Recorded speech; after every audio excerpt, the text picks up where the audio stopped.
Shalom saudara sekalian, hari ini kita kembali merenungkan firman Tuhan. Dan firman Tuhan diambil dari Hakim-Hakim pasal 15 ayat 9 sampai dengan 20. Lalu majulah orang Filistin dan berkemah di daerah Yehuda serta memencar ke Lehi. Berkatalah orang-orang Yehuda, "Mengapa kamu maju menyerang kami?" Lalu jawab mereka, "Kami maju untuk mengikat Simson dan memperlakukan dia seperti dia memperlakukan kami." Kemudian turunlah 3.000 orang dari suku Yehuda ke gua di gunung batu Etam dan berkata kepada Simson, "Tidakkah kau ketahui bahwa orang Filistin berkuasa atas kita? Apakah juga yang telah kau perbuat terhadap kami?" Tetapi jawabnya kepada mereka, "Seperti mereka memperlakukan aku, demikianlah aku memperlakukan mereka."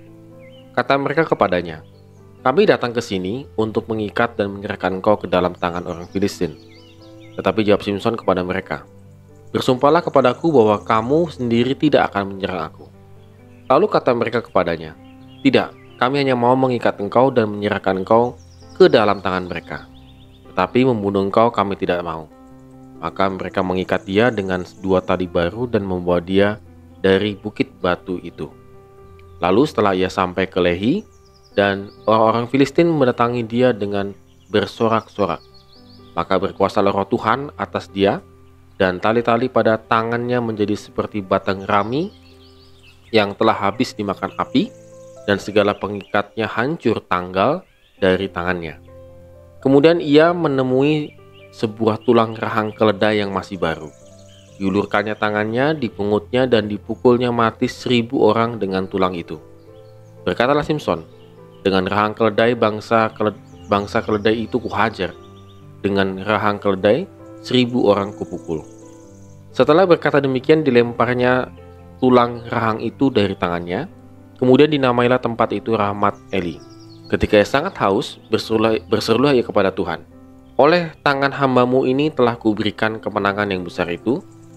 Masakan sekarang aku akan mati kehausan dan jatuh ke dalam tangan orang-orang yang tidak bersunat itu." Kemudian Allah membelah liang batu yang di Lehi itu, dan keluarlah air dari situ. Ia minum, lalu menjadi kuat dan segar kembali. Sebab itu dinamailah mata air itu mata air penyeru, yang sampai sekarang masih ada di Lehi. Ia memerintah sebagai hakim atas orang Israel dalam zaman orang Filistin 20 tahun lamanya.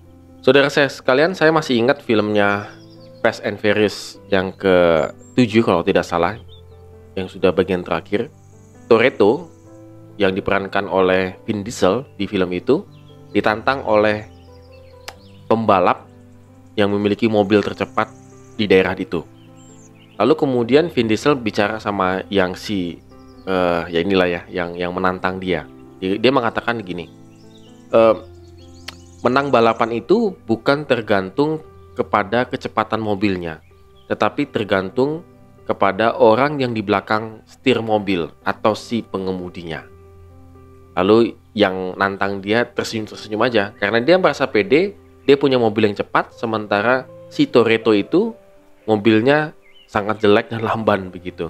Tapi tentunya yang menang tetap adalah si Toretto. Menarik saudara, karena memang satu sisi apa yang dikatakan Toretto itu benar, tergantung siapa yang di belakang kemudinya. Jadi bukan kepada mobilnya. Nah, kita akan melihat bagaimana Simson itu menang melawan orang-orang Filistin. Saudara, memang latar belakang daripada kekesalan Simson ini di ayat 1 sampai di ayat yang ke-8. Bagaimana dia merasa diperlakukan tidak adil oleh orang Filistin dan akhirnya memicu kemarahannya terhadap orang Filistin. Lalu dia membakar ladang-ladangnya orang Filistin. Nah, menariknya lagi saudara sekalian, dalam cerita ini, karena ketakutan, orang-orang Yehuda berpikir bahwa orang Filistin itu nanti akan membantai seluruh orang Yehuda maupun juga orang Israel yang lainnya. Karena bagi mereka ini ada apa nih sampai orang Filistin ini berkumpul, berkemah, sudah siap tempur begitu ya.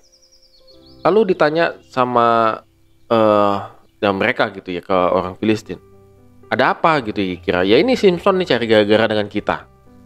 Maka kami menuntut balas terhadap Simson." Lalu lebih anehnya lagi saudara sekalian, orang Yehuda menemui Simson di gua, itu sampai bawa 3.000 orang, saudara. Saya nggak ngerti, itu melebihi daripada presiden bawa orang sampai 3.000 begitu ya, untuk menemui Simson. Padahal itu rekan sebangsanya. Kan seharusnya ya ketemu aja begitu ya, membujuk Simson begitu. Ini sampai bawa 3.000 orang, seolah-olah siap memerangi daripada Simson. Makanya Simson sampai ngomong, kamu harus bersumpah ya, kamu nggak akan melawan aku begitu ya, artinya tidak akan menyerang atau membunuh aku. Lalu orang Yehuda mengatakan, tidak, kami hanya mau menyerahkan engkau kepada orang Filistin. Lalu diserahkanlah Simson kepada orang Filistin. Dan sekali lagi kita lihat bagaimana roh Tuhan itu menyertai Simson, berkuasa atas Simson, sehingga dia bisa melepaskan tali-tali yang mengikatnya dia.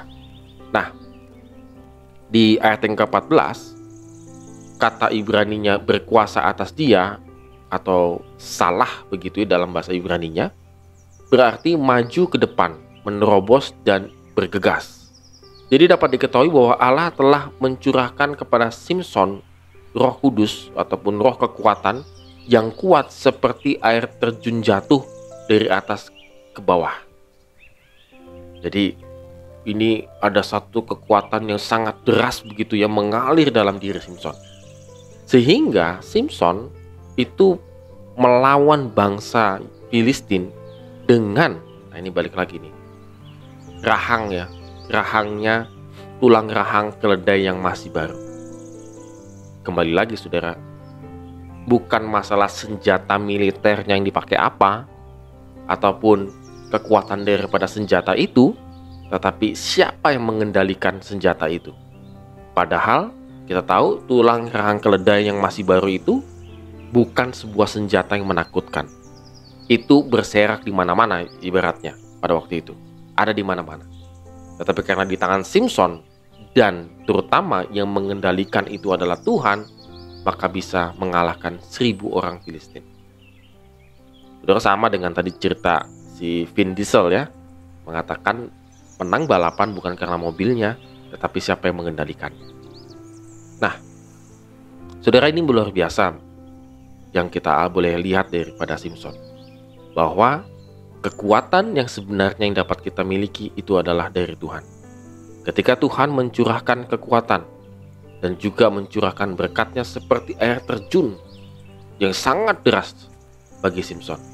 Dan ini juga berlaku bagi kita. Saudara sekalian, mari kita renungkan firman Tuhan hari ini, saudara. Ketika kita sedang membutuhkan satu pertolongan, Simson juga membutuhkan pertolongan. Dia memohon kepada Tuhan.